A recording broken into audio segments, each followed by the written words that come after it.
अस्सलाम वालेकुम व्यूअर्स, कैसे आप सब। मैं बिल्कुल ठीक और उम्मीद करती हूँ कि आप भी ठीक होंगे।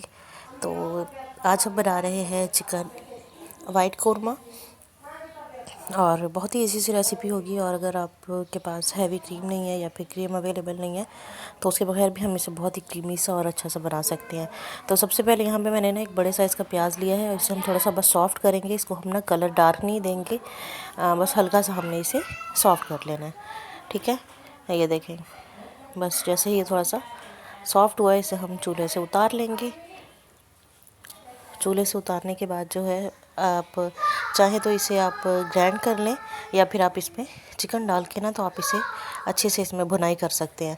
अच्छा, हम आग पे लकड़ियों पे बनाते हैं ना तो मसाला बहुत जल्दी मैश हो जाता है, तो हमें ग्राइंड करने की ज़रूरत नहीं पड़ती। लेकिन अगर आपको लगता है कि आपका मसाला ग्राइंड नहीं होता जल्दी या फिर सालन में मैश नहीं होता तो आप यहाँ पे प्याज को निकाल के ना आप इसे अच्छे से जो है ग्राइंड कर सकते हैं या फिर सिल पे इसे अच्छे से पीस सकते हैं।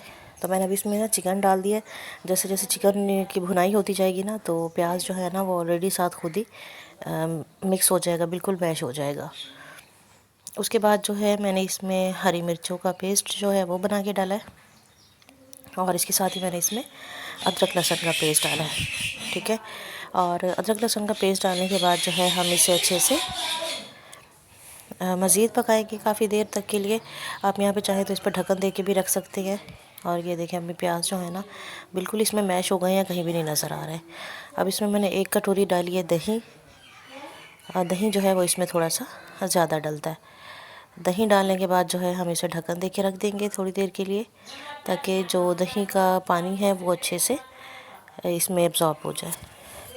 ठीक है, अच्छा, बाकी इसमें जो हमने मिसाले ऐड करने हैं ना, मिसालों में हमने इसमें कुछ ज़्यादा मिसाले नहीं ऐड करने हैं। इसमें हमने बस ऐड करना है नमक, और नमक के साथ हमने इसमें ऐड करना है गरम मसाला साबुत और काली मिर्ची ऐड करनी है। पिसा हुआ गरम मसाला जो है वो हम लास्ट में ऐड करेंगे।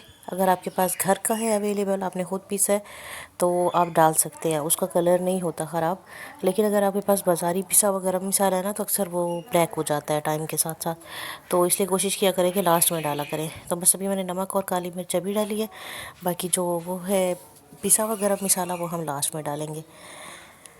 अभी हम इसे ढक्कन दे के रख देंगे।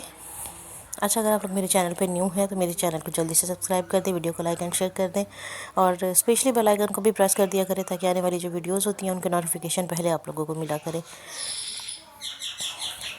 तो ये देखिए, इसकी ग्रेवी जो है ना बिल्कुल गाढ़ी सी हो गई है।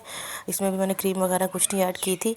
अच्छा, जो घर की मलाई होती है ना हैवी सी, तो हमारे दूध पे तो वैसे भी बहुत हैवी सी आती है, तो मैंने उसमें से सिर्फ 2 चम्मच इसमें ऐड किए हैं, बहुत ज़्यादा ऐड नहीं किया। क्योंकि इसमें मैंने जो दही था ना वो भी घर का बना हुआ ही जो था वो मैंने यूज़ किया था, तो उसकी वजह से भी काफ़ी क्रीमी सी हो गई थी। अगर मैं अब इसमें क्रीम वगैरह ऐड कर देती या मलाई ऐड कर देती ना तो वो फिर और ज़्यादा हैवी हो जाती। तो बस इसमें मैंने थोड़ी सी काली मिर्चें और ऐड की हैं और उसके बाद जो है हमने इसे अच्छे से मिक्स कर लिया है। और मिक्स करने के बाद ही जो है हम इसे चूल्हे से उतार लेंगे। ये देखें, सालन हमारा हो गया बिल्कुल रेडी।